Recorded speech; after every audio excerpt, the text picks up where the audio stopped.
everybody. Welcome back to Coffee Talk with Heidi. It is so good to be with you here on my last video during Lent. I will have a little video next week to talk about how we wrap up this experiment and move forward. But as we're finishing the Sabbath experiment, I wanted to talk with you about boundaries. Sabbath really helps us with keeping boundaries. And I realized a few years ago that boundaries is not something that I'm very good at.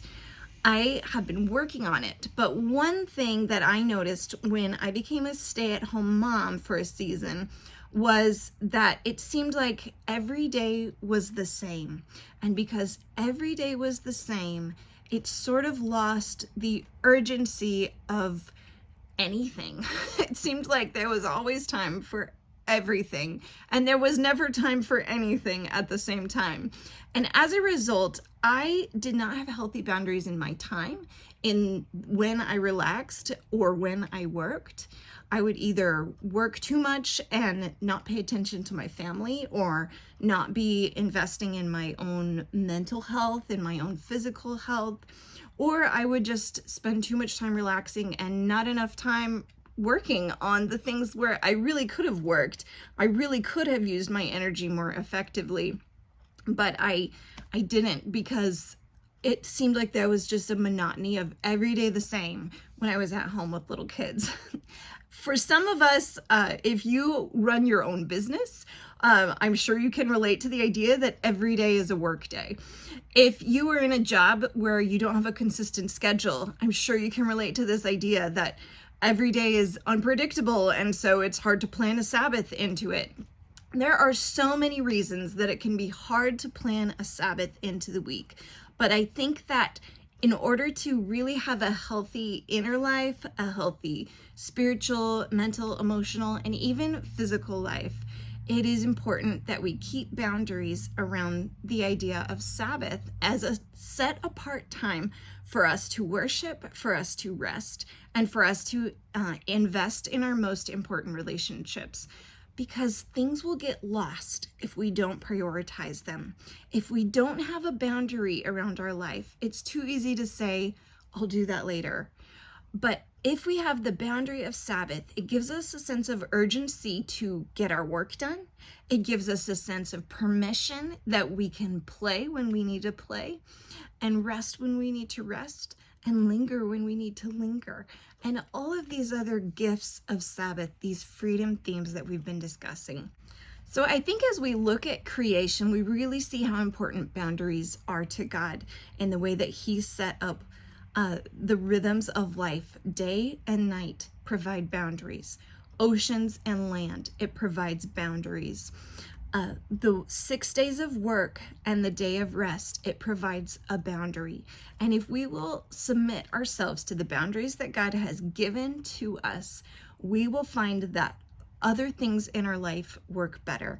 We'll have the energy that we need. We'll have the rest that we need.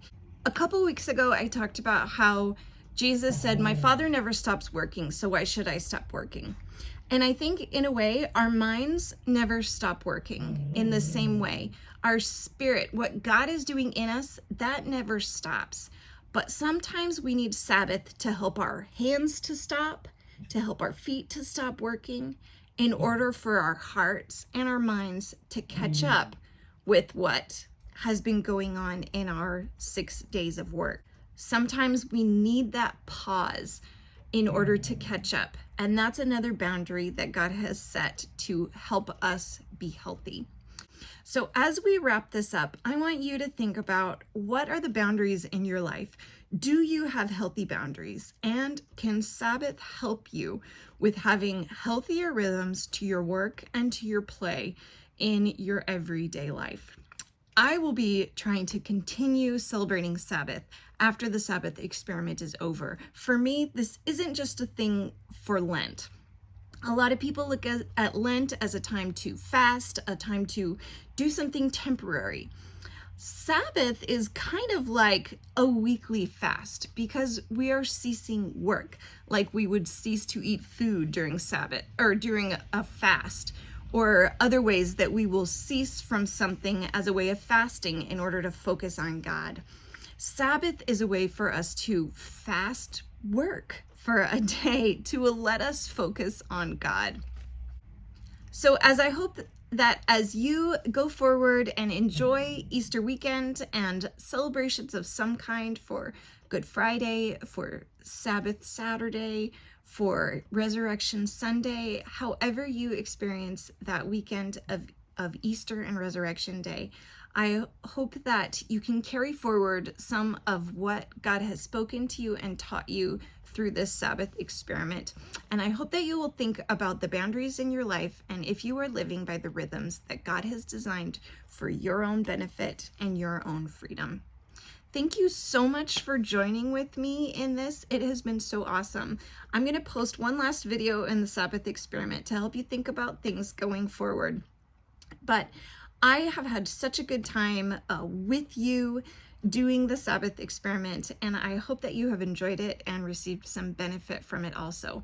So go enjoy your day, enjoy your final Sabbath of Lent and of the Sabbath experiment, but also your first Sabbath going forward in a new way of life, in the new creation that Jesus came to bring us, and experiencing the Holy Spirit and a new rhythm and freedom in your life. Have a great day, guys. Go enjoy your coffee, go enjoy your week, and enjoy celebrating this weekend. Bye.